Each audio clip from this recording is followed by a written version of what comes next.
దోపిడీ జరిగిన నిధులు, అదేవిధంగా విజిలెన్స్ అండ్ ఎన్ఫోర్స్మెంట్ ఇచ్చిన నివేదికను, నేషనల్ డ్యామ్ సేఫ్టీ అథారిటీ వాళ్ళు ఇచ్చిన రిపోర్ట్స్ని, టెక్నికల్ అండ్ అదర్ ఇష్యూస్లో వాళ్ళు ఇచ్చిన నివేదికలను అన్నిటిని కూడా మీరు చర్చకు పెట్టండి.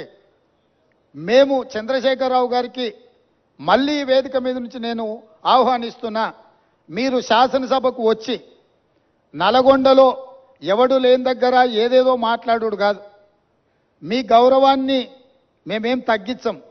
ప్రధాన ప్రతిపక్ష నాయకుడిగా సభలో మీరు తెలంగాణ సమాజానికి ప్రయోజనం చేకూర్చే ఏ సూచనలు ఇచ్చినా ఈ ప్రభుత్వం వినడానికి సిద్ధంగా ఉంది. రేపు ఉదయం సభకు రాండి దయచేసి. ప్రత్యేకమైన ఎట్లాగూ శ్వేతపత్రం సాగునీటి ప్రాజెక్టుల మీద ఉత్తమ్ కుమార్ రెడ్డి గారు ప్రవేశపెట్టబోతున్నారు. చర్చలో పాల్గొనండి, మీరు సూచనలు ఇవ్వండి. ప్రతిపక్ష పార్టీ నాయకుడిగా మీ బాధ్యతల్ని నెరవేర్చండి. మీ స్వార్థం, మీ అధికారం కోసం కాకుండా ప్రజల కోసం ఒక్క క్షణమైన ఆలోచన చేయమని నేను అడుగుతున్నా. నేను మొన్న కూడా చెప్పినా, ఈరోజు చెప్తున్నా, కృష్ణానది జలాలు కేంద్ర ప్రభుత్వానికి అప్పచెప్పడంలో ఏనుగు పోయింది, తోక మాత్రమే మిగిలింది. ఇప్పుడు ఆ తోక పట్టుకొని ఏనుగును గుంజే ప్రయత్నం మా ప్రభుత్వం చేస్తుంది. అన్ని పాపాలకు నువ్వే కారణం. నువ్వే అప్పచెప్పినావు, అప్పచెప్పడానికి నిధులు పెట్టినావు, బడ్జెట్ ఆమోదింపజేసినావు, అప్పచెప్పడానికి అవసరమైన లేఖలు రాసినావు. ఇవాళ తోక మిగిలింది, ఆ తోక పట్టుకొని మేము గుంజే ప్రయత్నం చేస్తుంటే ఇక చూసిరా ఏనుగును కూడా టీఆర్ఎస్ కాపాడితే కాంగ్రెస్ వాళ్ళు కేంద్రానికి అప్పచెప్పారు. అదేవిధంగా కాళేశ్వరం అవినీతి మీద ఏదో ఆయన ఎంత అల్కగా మాట్లాడుతుండే, ఏముందా 4-5 పిల్లర్లు కుంగిపోయినాయని. అంటే ఆయన ఎంత బాధ్యతారహితంగా మాట్లాడుతుండు. ఈ తప్పిదాలల్లా ఆయనకు భాగస్వామ్యం లేకపోతే ఇంత అల్కగా మాట్లాడతాడా? ప్రతిపక్ష నాయకుడిగా ఇదేనా మీ వ్యవహారము? ఇవాళ నీళ్లు నింపలేదు కాబట్టి మిగిలినాయి. నీళ్లు నింపితే అది ఉంటుందా, ఊడుతుందా, ఏమైద్దో తెలుస్తుంది. నీళ్లు లేకుంటే మన ఇంటి మీద నీళ్ళ ట్యాంక్ ఉంటే అది ఒకవేళ కారుతుంటే పగిలేటట్టుంటే మనం నీళ్లు తీసేస్తే అది అట్లా కొంతకాలం కనిపిస్తుంది. నీళ్లు నింపితే 2 రోజులకు అది కూలిపోతుంది. సేమ్ ఈరోజు మేడిగడ్డ బ్యారేజ్ కానీ, సుందిళ్ళ కానీ, అన్నారంలో నీళ్లు నింపలేదు. నీళ్లు నింపితే పెను ప్రమాదం పొంచి ఉన్నది. నీళ్లు నింపినామంటే అంత కొట్టుకపోతుంది. ఈరోజు నీళ్లు లేకుంటే ఎండబెట్టినాం కాబట్టి అది అట్లా నిలబడి ఉన్నది.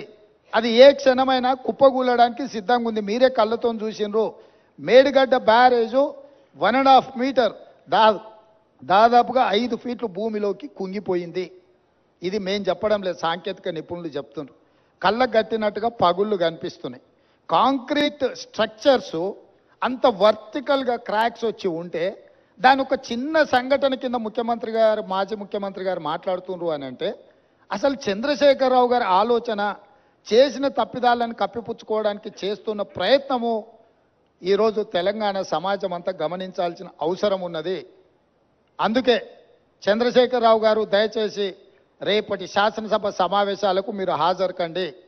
శాసనసభ సమావేశాలలో బడ్జెట్తో పాటు సాగునీటి పారుదల శాఖ మంత్రి ఉత్తమ్ కుమార్ రెడ్డి గారు ప్రవేశపెట్టే శ్వేతపత్రము సాగునీటి ప్రాజెక్టుల మీద మీరు చర్చలో పాల్గొనండి. మీరు ఆ చర్చలో శాసనసభలో మీ అనుభవాన్నంతా రంగరించి కృష్ణానది జలాల మీద నిర్మించిన ప్రాజెక్టులను ఏ విధంగా మనం కాపాడుకోవాలి, కేంద్ర ప్రభుత్వం కొట్లాడాలనో మీ అనుభవాన్ని అంతా ఉపయోగించి సూచనలు ఇవ్వండి. అదేవిధంగా 1000 కోట్ల దోపిడీ జరిగిన కాళేశ్వరం ప్రాజెక్టులు ఈరోజు ఎల్ఎన్టీ సంస్థను బ్లాక్ లిస్ట్ చేయాలనా వద్దా? ఎల్ఎన్టీ సంస్థ నిర్మాణం చేయకుంటేనే పూర్తయినట్టు సర్టిఫికెట్ పొందడాన్ని, సర్టిఫికెట్ ఇచ్చిన అధికారులను శిక్షించాలనా లేదా? మీ వైఖరి ఏంది?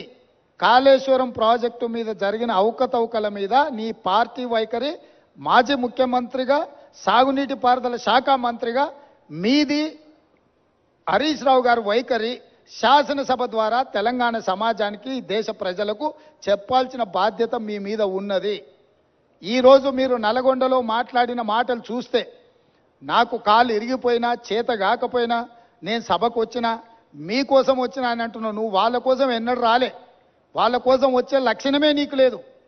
ఎందుకంటే ఎంతోమంది పిల్లలు చచ్చిపోతే, ఎంతోమంది ఆత్మహత్యలు చేసుకుంటే, ఎంతోమంది గొప్ప వ్యక్తులు చనిపోతే కూడా చూడని వ్యక్తివి నువ్వు. ఈరోజు నీ కుర్సీ పోయింది కాబట్టి ఆ కుర్సీని ఎత్తుక్కుంటా మళ్ళీ నల్గొండకి వెళ్ళావు. ఎందుకంటే ఖమ్మము, నల్గొండ, మహబూబ్నగర్లో 36 సీట్లు ఉన్నాయి. ఖమ్మంలో 10, నల్గొండలో 12, మహబూబ్నగర్లో 14. ఖమ్మంలో ఒక్క సీటు గెలిచాడు, నల్గొండ ఒక్క సీటు గెలిచాడు, మహబూబ్నగర్లో 2 సీట్లు గెలిచాడు. 36 సీట్లల్లో ఈ మొనగానికి వచ్చినాయి 4 సీట్లు.